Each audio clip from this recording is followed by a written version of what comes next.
Y ya vamos a dar la bienvenida nuevamente al abogado del programa. Él es Emilio Ruano Alejandro.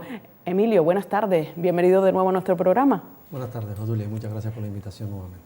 Hoy nos vas a hablar de esas gestiones que hay que realizar y cómo realizarlas para la aceptación de una herencia. Efectivamente, aunque antes de empezar la exposición quiero poner en solfa de que la casuística en estos casos puede ser mucha y yo voy a intentar dar unas pequeñas pinceladas para que sirva de guía por lo menos a aquellos que se ven en la desgraciada situación de que se les ha muerto un familiar y sepan al menos cómo deben actuar y en qué plazo, si los hubiera o existiera.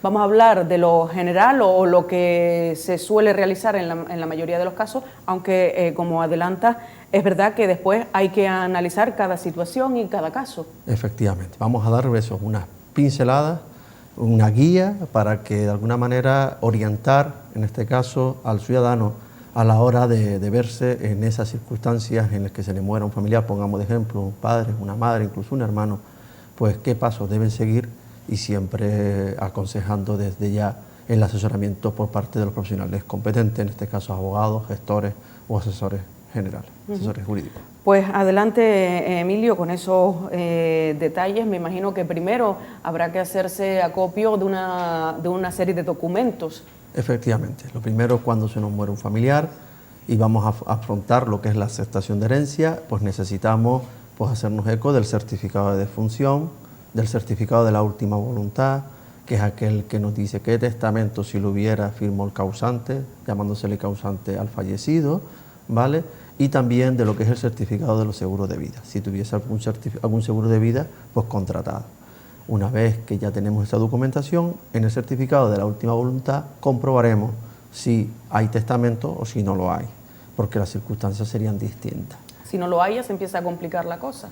No es que se complique, pero que hay que hacer un acto previo. Si hay testamento, ahí ya el causante pues manifestó la voluntad de la distribución de sus bienes a la fecha de su fallecimiento. Y en el caso concreto de que no existiese testamento, habría que hacer un acto previo, que es la declaración de heredero, que también se hace ante notario.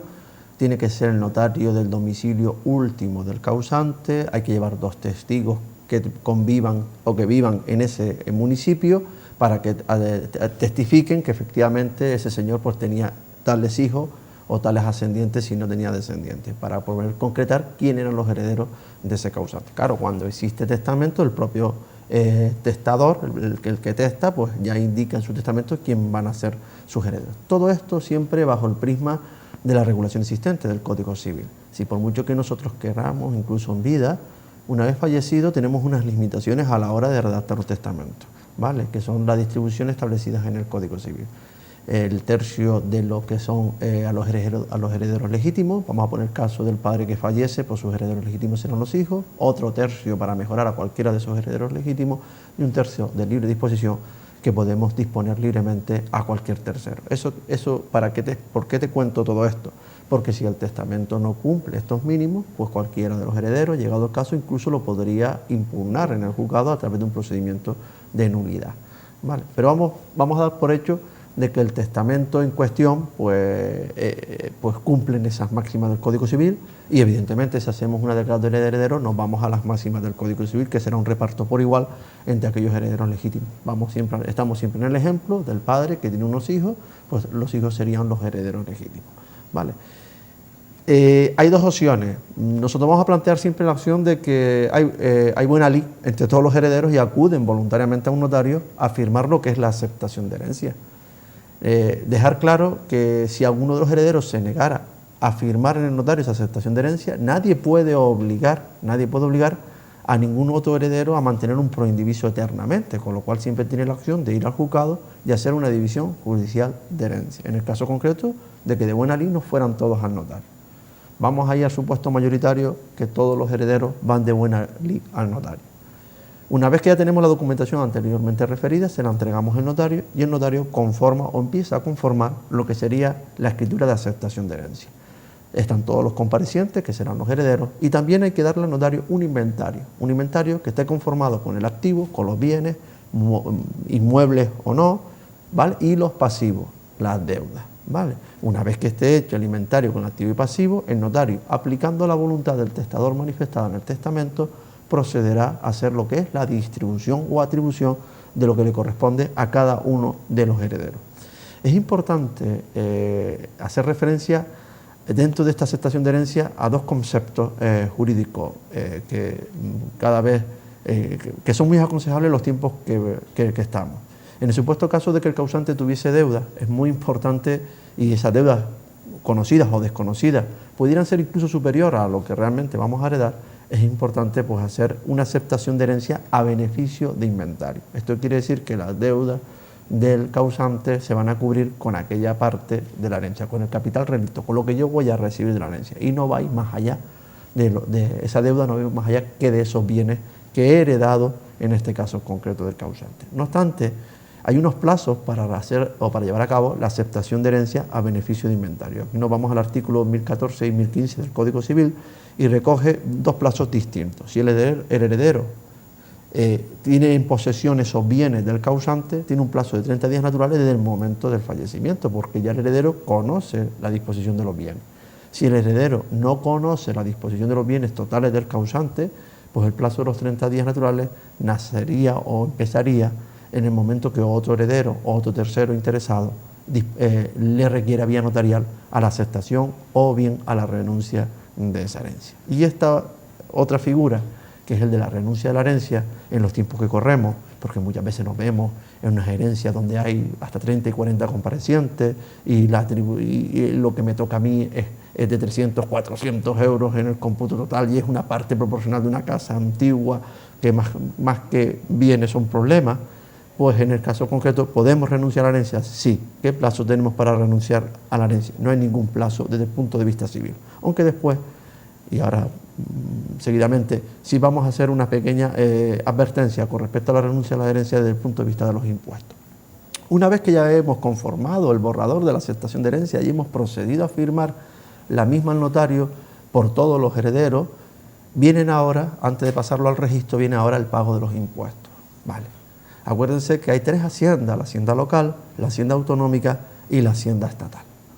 Con respecto a la hacienda estatal, tenemos que liquidar dicha sucesión, ¿verdad?, en base al impuesto de sucesiones y donaciones, que es el modelo 650 y 660. ¿Qué plazo tenemos para liquidar ese impuesto? 6 meses y 15 días, que es los 15 días que después del fallecimiento pues tarda en entrar en el sistema el fallecimiento de la persona del causante, ¿vale? Ese es el plazo que tenemos para liquidar. Si no liquidamos en ese plazo, evidentemente, durante 4 años, la Administración nos puede requerir a que llevemos a cabo dicha aceptación y, por lo tanto, dicha liquidación, bueno, más bien que la aceptación, la liquidación, porque no hace falta aceptar la herencia para liquidar. Dicha liquidación y nos sancionará por no hacerlo en el periodo correspondiente. Ahora, si renunciamos, es importante que si vamos a renunciar sea antes de los 4 años de prescripción del impuesto. Porque si lo hacemos con posterioridad, Hacienda va a entender que lo que ha existido es una donación. Porque cuando tú renuncias a tu parte de la herencia, se acrecienta la parte de los restantes. Si lo hacemos dentro de los 4 años, no habrá que pagar impuesto alguno con respecto a la renuncia. Pero si renunciamos, Hacienda va a entender que tú lo que estás haciendo es donando tu parte de forma alícuota al resto de los herederos. Por lo tanto, es importante, si tenemos la intención de llevar a cabo una renuncia, que sea dentro de los periodos de 4 años, 6 meses y 15 días establecidos para la prescripción de dicho impuesto. También hay que tener en cuenta en las aceptaciones herenciales la otra hacienda, que es la hacienda local, las plusvalías que hay que pagar. Es un impuesto, bueno, y ahora está muy en boga porque salió una sentencia del Tribunal Constitucional que determina que la fórmula de cálculo de la misma no del todo correcta, incluso ha determinado que es inconstitucional, porque se partía de unos valores catastrales y nunca daba pie dentro del procedimiento que el sujeto pasivo pudiera acreditar si había existido o no ese aumento del valor del bien al cual estaba sujeto a plusvalía. También tenemos que pagar plusvalía. Y por último está la hacienda estatal. También es muy importante tener en cuenta que cuando nosotros aceptamos una herencia puede dar lugar a una ganancia patrimonial en nuestro IRPF. Por lo tanto, ponernos en manos siempre del asesor fiscal y eso se llevará a efecto en el año tributario siguiente al haber aceptado la pertinente herencia. Cuando nosotros aceptamos la herencia, mucha de la gente cree o tiene el concepto que lo que ha aceptado, pues imagínate que caso muy típico, la casa de los padres, antigua, yo acepté pues una 9ª parte de una casa de mi padre de piedra antigua, pero eso tiene un valor. Y cuando hablamos siempre de los impuestos, nos vamos al valor que se le ha dado a tu atribución, ¿verdad?, sucesoria. Con lo cuidado, porque la ganancia patrimonial, etcétera, etcétera, se calculará siempre en base a ese valor, aunque efectivamente en dinero líquido no lo vamos a tener nunca en la mano, salvo que el día de mañana se pueda vender ese bien.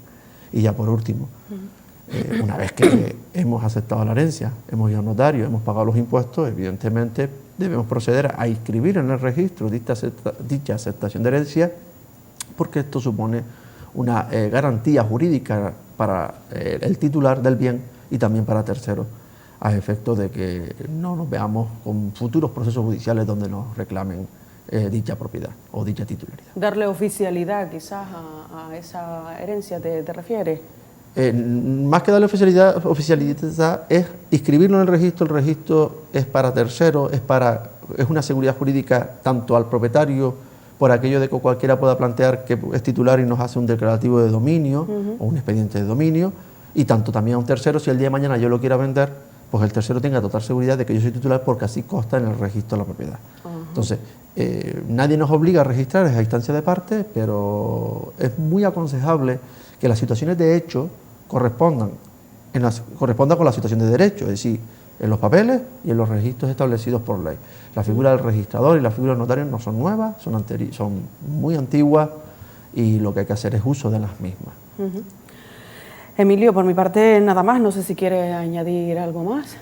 Nada, creo que este va a ser el último programa de esta temporada. Si no soy invitado, es la próxima, que ya por adelantado te agradezco la invitación que me has hecho en esta temporada, y nada, deseártelo a ti y a todos los compañeros del equipo de este canal por los mejores deseos, y que tengas unas felices vacaciones cuando llegues en el momento, y que el próximo año pues el programa empiece con nuevo brío y superando las expectativas que se hicieron de este año, y con nuevos objetivos, y que todo vaya más favorable si puede ser que el año corriente.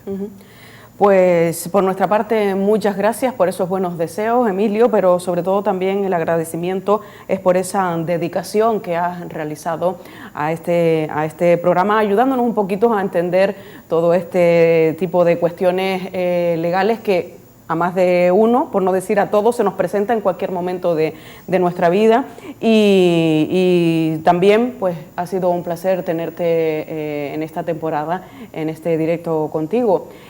Ojalá que sea hasta pronto. Lo mismo digo, hasta pronto.